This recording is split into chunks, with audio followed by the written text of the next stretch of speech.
Bonjour, bonjour, bienvenue sur le plateau de Batijournal TV. Nous sommes toujours à Nancy, Nancy Forum Bois Forum Bois Construction 2024. Et avec mes trois invités, nous allons parler biosourcés. Alors on va parler bois, mais on va aussi parler matériaux biosourcés. Pour en parler avec moi, monsieur Jean-Marc Gaulard, bonjour. Bonjour. Jean-Marc, vous êtes chargé de mission à la coopérative Moselaine. Et on reviendra vers vous tout à l'heure pour voir ce qu'est cette coopérative Moselaine. À côté de vous, Charlotte de Belfroy, bonjour. Bonjour. Charlotte, vous êtes responsable marketing communication chez ISO Hemp, le chanvre. ISO Hemp. On va parler chambre avec vous tout à l'heure. Et à côté de vous, monsieur Daniel Gremillet, bonjour. Bonjour. Vous êtes élu à la région Grand Est et vous vous intéressez fortement au développement des produits biosourcés dans la région. Et je vais vous demander un petit peu ce que vous mettez en place ici, dans le Grand Est, pour soutenir ces filières de matériaux biosourcés et quelles filières vous soutenez principalement. Parce que c'est un sujet vraiment du futur. La région Grand Est est déjà très impliquée dans le dossier forêt et bois, donc tout ce qui est fibre bois, que ce soit dans la construction, on le voit aujourd'hui avec le forum, mais aussi dans les défis de demain, dans la rénovation énergétique du bâtiment, dans la construction, dans les matériaux nécessaires à l'automobile, à des tas de situations qu'on ne peut pas imaginer. Et l'ambition au niveau de la région Grand Est, et au niveau de cette capacité de valoriser la fibre végétale, à partir, comme je viens de citer, du bois, à partir du chanvre, à partir du lin, à partir du miscanthus, à partir demain peut-être de l'ortie. On s'aperçoit qu'on a des richesses dans nos territoires qui étaient méconnues et qui aujourd'hui, grâce à l'innovation, grâce à ces matériaux biosourcés, vont apporter une réponse sociétale sur la fin du fossile qu'il faut remplacer. Donc on a des défis majeurs et puis aussi des énergies décarbonées qui apportent une réponse aussi sociétale. Et la région s'est engagée avec un contrat de filière au mois de juin 2022. Nous sommes engagés sur 8 millions d'euros par an pendant 5 ans, de manière à... L'ambition, c'est de multiplier, de doubler la consommation de matériaux et de la production de matériaux biosourcés dans la région Grand Est. Voilà, de matériaux biosourcés pour tout type d'activité, dont la construction peut-être principalement. La construction, mais pas que. Quand on voit aujourd'hui ces matériaux biosourcés qui rentrent dans le tableau de bord d'une voiture, à des tas d'endroits qu'on n'avait pas, qu'on méconnaissait et qui aujourd'hui apportent des réponses à la fois sur la qualité, sur la sécurité, mais aussi des réponses sur l'impact carbone, l'empreinte carbone. Très concrètement, comment ça se passe quand la région aide une des filières dont on a parlé à se développer? Qu'est-ce que vous mettez en place? Comment vous les accompagnez? Est-ce qu'il y a un accompagnement de la région en dehors de l'aspect financier? Ou est-ce que cet aspect financier, on va dire, est accompagné d'autres choses pour aider les filières à se développer? Oui, il y a eu toute une équipe qui est aujourd'hui très performante en matière d'accompagnement de l'entreprise et surtout des évolutions futures. Et au Salon de l'Agriculture, à tout événement, il y a des rencontres à la foire Châlons-à-Champagne qui est un grand rendez-vous aussi. Les entreprises sont présentes aux côtés de la région et signent des contrats d'engagement, de partenariat. La région, on lance. Et derrière, c'est un effet des multiplicateurs. C'est ça qui est intéressant. On entraîne. Mais sans la présence des entreprises, quelque part, on n'est rien. Mais quelque part aussi, les entreprises, sans ce coup de pouce de la région pour innover, pour lancer ces nouvelles productions, eh bien, elles ne seraient sûrement pas, à mon avis, présentes comme elles le sont aujourd'hui, avec des innovations absolument fabuleuses. Et on va le voir tout de suite. Oui, on va le voir avec monsieur. Une dernière question. Aujourd'hui, la forêt, évidemment, dans la région Grand Est est très importante, mais est-ce qu'il y a d'autres filières qui émergent? Peut-être le chanvre, peut-être le miscanthus. Vous avez parlé de miscanthus tout à l'heure. Est-ce que c'est des filières qui arrivent là, très concrètement, est-ce qu'elles arrivent aujourd'hui dans la région Grand Est? Excusez-moi. Que ce soit le lin, que ce soit le chanvre, le miscanthus ou demain l'ortie, n'oublions pas, on est en train de découvrir les qualités de l'ortie. J'ai eu l'occasion de le voir sur le site d'Épinal avec des essais au niveau de l'ENSTIB, où on voit que cette fibre, c'est la même chose sur le chanvre ou le lin, on s'en rend compte. Il y a des portes qui sont en train de s'ouvrir parce qu'on avait méconnaissance effectivement de cette qualité de fibre. Et je reviens sur les essences et la fibre bois. On a une telle diversité d'essences de bois en plus dans le Grand Est que toutes les fibres n'ont pas toutes les mêmes qualités. Et elles auront des applications très distinctes. Et puis il y a aussi, dans l'ambition des matériaux biosourcés, c'est aussi le recyclage. Je pense aux anciens textiles qui auront des vocations, là aussi, de retrouver une place dans le marché et une place vraiment avec la création de valeur ajoutée.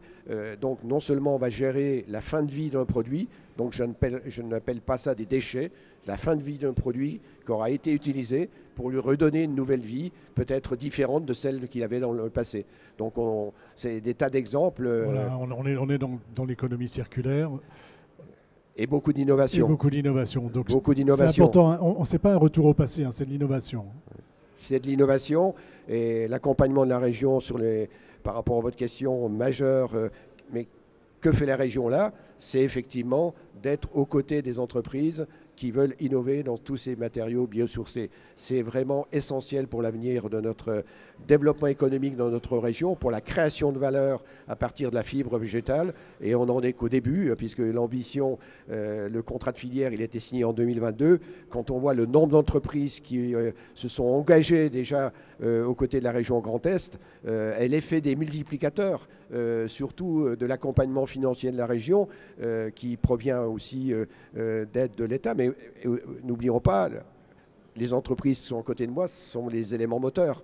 Donc l'élément déclencheur a été peut-être une mobilisation de la région, mais derrière le travail qui se fait au quotidien, les emplois qui vont créer au quotidien, la valeur ajoutée qui est réalisée grâce aux matériaux biosourcés, c'est à l'intérieur des entreprises. C'est dans les entreprises que ça se passe ou dans les coopératives. Qu'est-ce que vous nous avez apporté, Monsieur Gaulin ? Alors, je vous ai apporté des isolants en laine de mouton locale. Donc, de la ouate de laine de mouton donc, à souffler dans les combles. Et également un échantillon de panneau mural que je vais vous montrer. Donc 100% laine de mouton qui sert à isoler les murs en isolation par l'intérieur, mais aussi en isolation par l'extérieur, c'est possible. C'est possible également par l'extérieur. Avant de parler des propriétés et de l'intérêt d'utiliser ces produits, hein, on a bien compris, là on est 100% local. Hein. Votre coopérative s'appelle Moslen. Moslen, c'est combien, c'est quoi cette coopérative? Expliquez-nous un petit peu comment vous travaillez.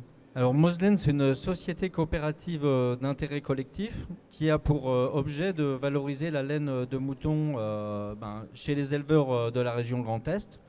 Aujourd'hui, dans le Grand Est, comme partout en France et en Europe, il faut savoir que la laine de mouton n'a plus aucune valeur économique, malheureusement. On n'en fait plus des matelas. On n'en fait plus des matelas, on n'en fait plus beaucoup de textiles, malheureusement, et encore moins tout ce qui est isolant ou feutre.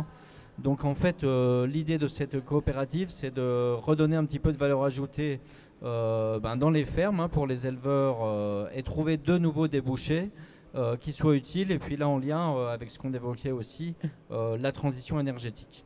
Comment la région vous a aidé dans le développement? Comment elle vous aide aujourd'hui dans le développement de la coopérative? Alors la région, elle nous aide de deux manières fort différentes.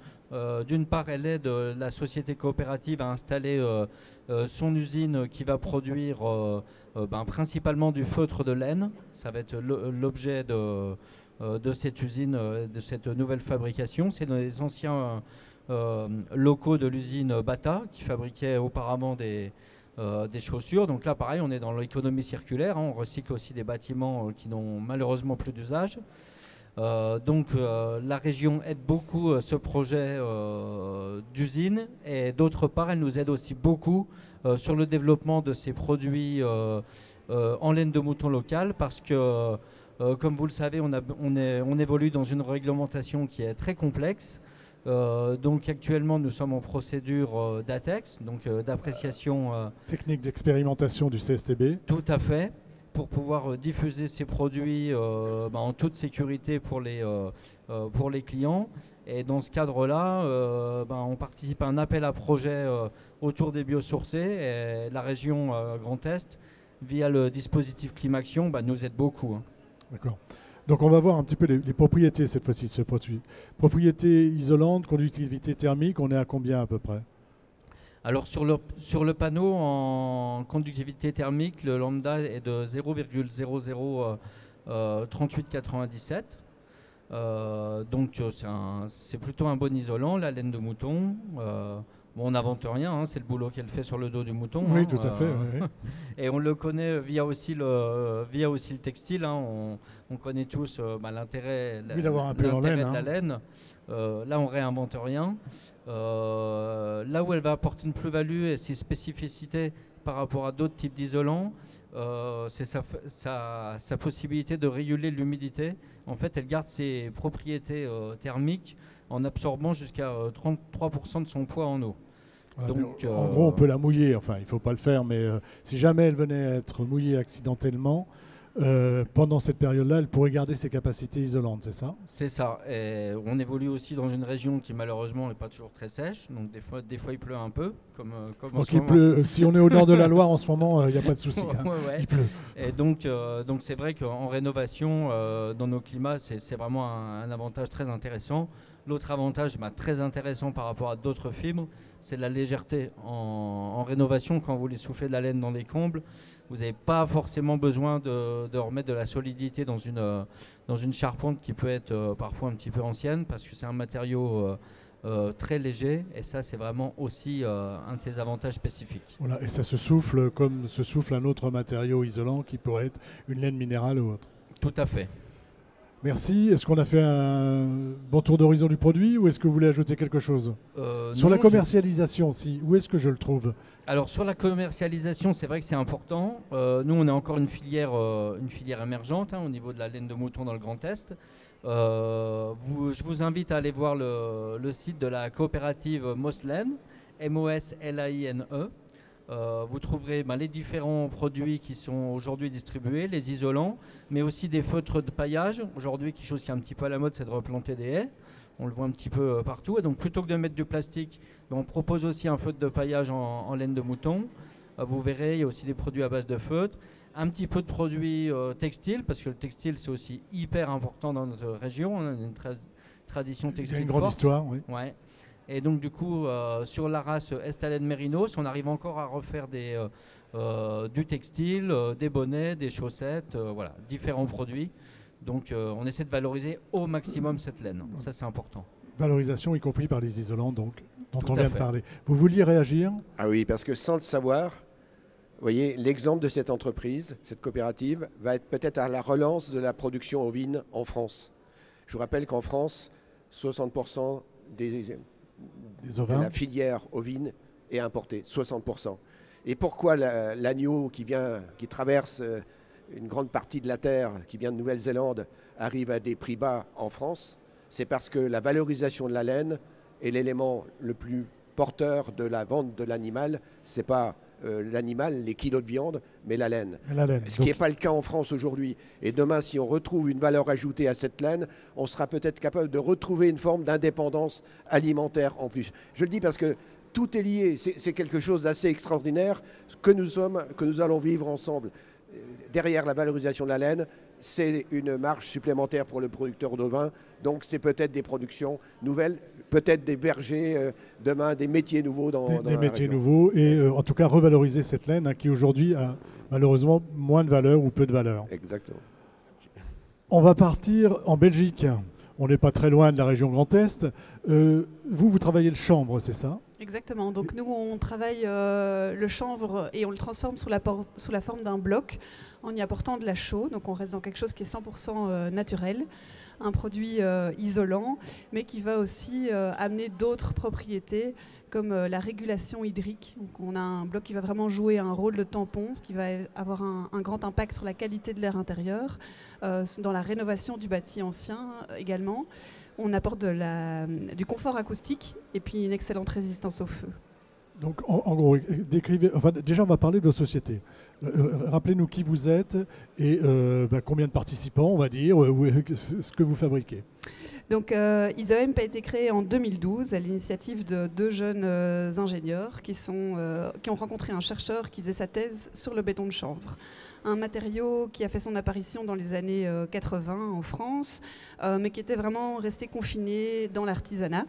Ils se sont dit mais il y a quelque chose de super là-dedans, non seulement en termes de développement durable avec ce côté environnemental, et de se dire mais comment est-ce qu'on l'amène au plus grand nombre, comment est-ce qu'on fait pour que ça sorte de cet anonymat et de cet artisanat.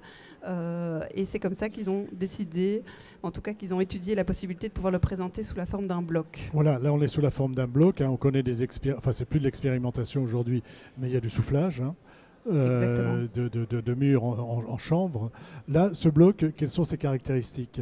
Alors, on amène un produit sec qui va être disponible dans différentes épaisseurs. Donc, ça va nous permettre vraiment de simplifier et en tout cas d'aller assez rapidement dans la pose et la mise en œuvre du matériau. Et puis surtout, de pouvoir s'adresser à tous des acteurs de terrain, des maçons qui ont d'habitude... posent des blocs lourds, type béton, terre cuite ou autre, et qui ici vont pouvoir s'approprier un matériau naturel beaucoup plus léger. Le bloc est porteur ou pas porteur?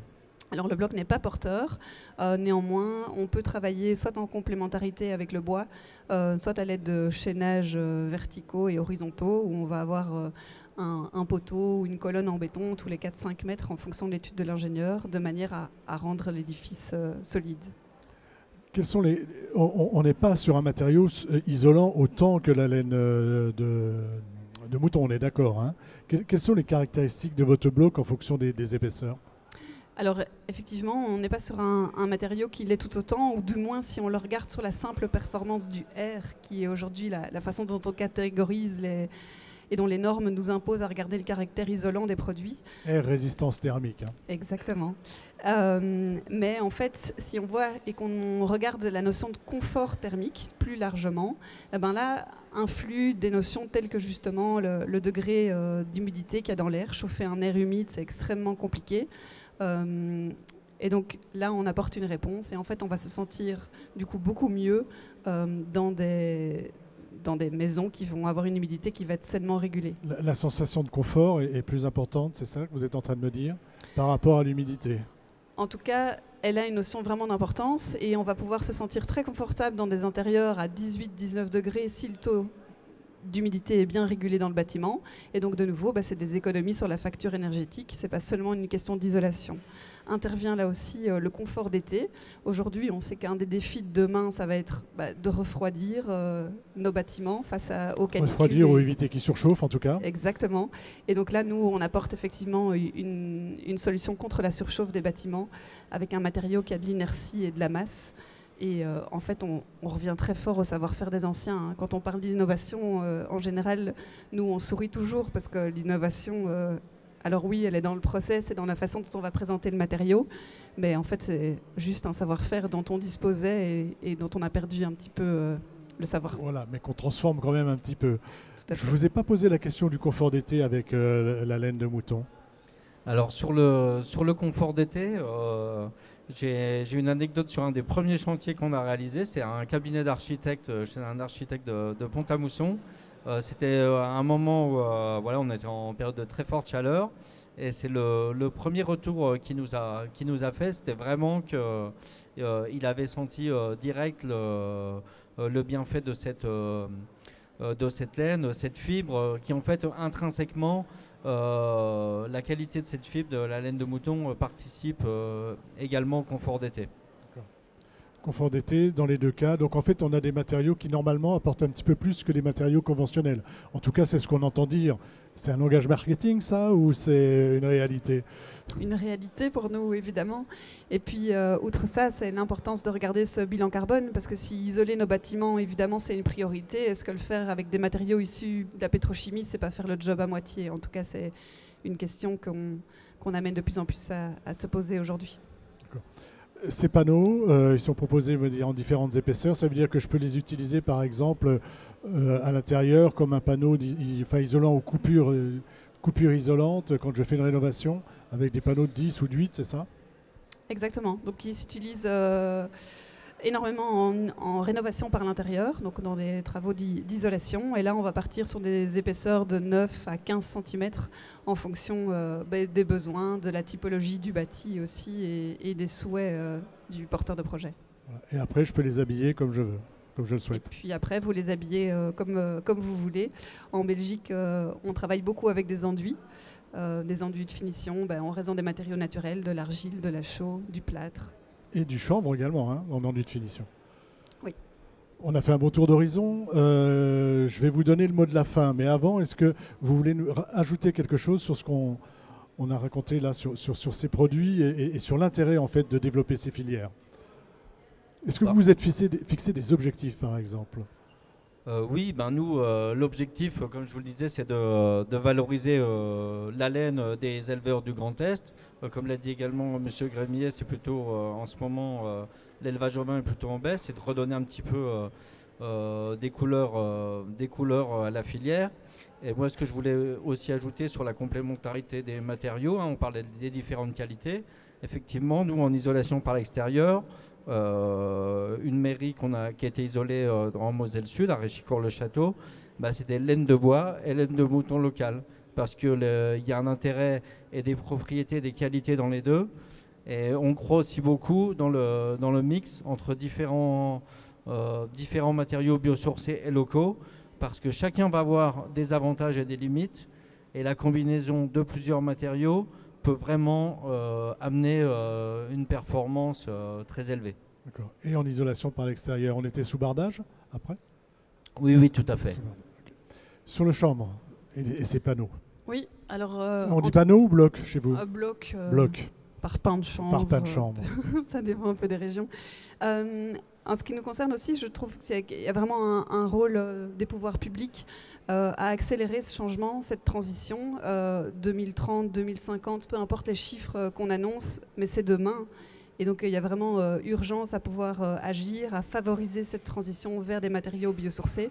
Et là, de nouveau, tout ce qui est chantier public a vraiment un rôle à jouer. Des chantiers exemplaires, on en a besoin de pouvoir montrer que demain, ce sera la norme et que ce ne sera plus la niche. La puissance publique doit être exemplaire. Les collectivités doivent Exactement. être exemplaires. Et bien justement, vous avez le mot de la fin. Région Grand Est, dites-nous ce que vous, par exemple, est-ce que vous construisez aujourd'hui et est-ce que vous imposez un minimum de matériaux biosourcés dans les constructions de la C'est région? tout le travail et je voudrais rendre hommage à mon collègue Philippe Mongin parce que c'est lui qui porte ça au niveau de la région avec les équipes. Ça fait partie de la volonté régionale, l'ambition régionale. Et les deux exemples qu'on vient d'avoir tout de suite, quel est notre défi? Notre défi, c'est d'avoir la capacité de produire dans notre territoire, la région Grand Est, ce qui est nécessaire au développement économique, ce qui est nécessaire à nos concitoyens. Le défi de la rénovation énergétique. Chaque fois que j'économise du combustible, c'est bon pour le pouvoir d'achat des gens.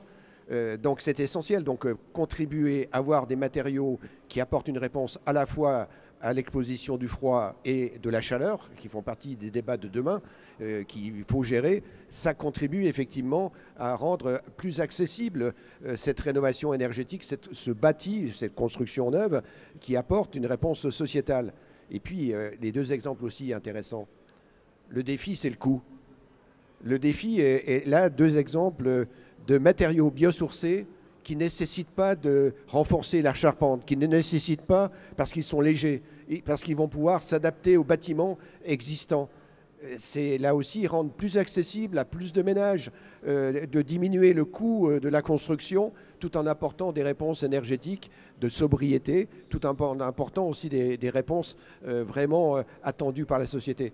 Mais les matériaux biosourcés, c'est aussi la fibre qui sera demain, je pense, je reviens à mon ortie, parce qu'elle apportera aussi... Ça vous a beaucoup marqué, l'ortie. Hein. Mais non, parce qu'elle va pouvoir compléter, je pense, on en parle beaucoup, il y a des expérimentations. Et en plus, les plants d'ortie seront faits dans la région Grand Est. On travaille beaucoup en lien avec les pépiniéristes. C'est pareil pour la forêt, mais on pourrait imaginer, pourquoi pas, des orties dans des plantations de peupliers. Aujourd'hui, on a besoin de planter un peu plus de peupliers parce qu'il y en a besoin. Donc, il y aura une complémentarité intéressante. Il y a des compléments de revenus pour les personnes aussi qui plantent du peuplier éventuellement. Voilà, c'est ça, hein, c'est reconstruire, on va dire, un tissu économique. Et c'est de continuer à travers la recherche, l'innovation. On a vu l'exemple du chanvre, du lin, du miscanthus, de l'ortie ou de la laine qu'on avait un peu trop oublié. Eh bien, grâce à ces innovations, peut-être demain, il y aura d'autres fibres d'origine qui proviendront du végétal qui trouveront une place aussi intéressante. C'est toute l'ambition qu'a la région Grand Est au niveau de la bioéconomie. C'est de mobiliser les énergies à des fins de la construction, parce qu'on a parlé beaucoup de construction là, de rénovation. Aujourd'hui, on est là pour parler de construction. Mais la fibre et tout ce qui est biosourcé va rentrer, bien sûr, dans le transport, va rentrer dans l'habit, va rentrer dans beaucoup d'endroits. Beaucoup d'autres domaines. Beaucoup d'autres domaines. Et un domaine entraîne l'autre. Et parfois, un domaine fait vivre l'autre. Donc, c'est une complémentarité. Merci. Merci d'être venu sur le plateau de Bâti Journal TV nous parler donc de matériaux biosourcés et des actions de la région. Et puis avec ces deux exemples, on voit bien que ce sont des choses qui fonctionnent. Une émission, un temps d'échange à retrouver comme toutes les émissions que nous enregistrons ici sur notre site internet Bâti Journal TV et sur les sites de nos partenaires que sont France Bois Forêt et bien sûr le Forum Bois Construction. Merci à vous. Merci.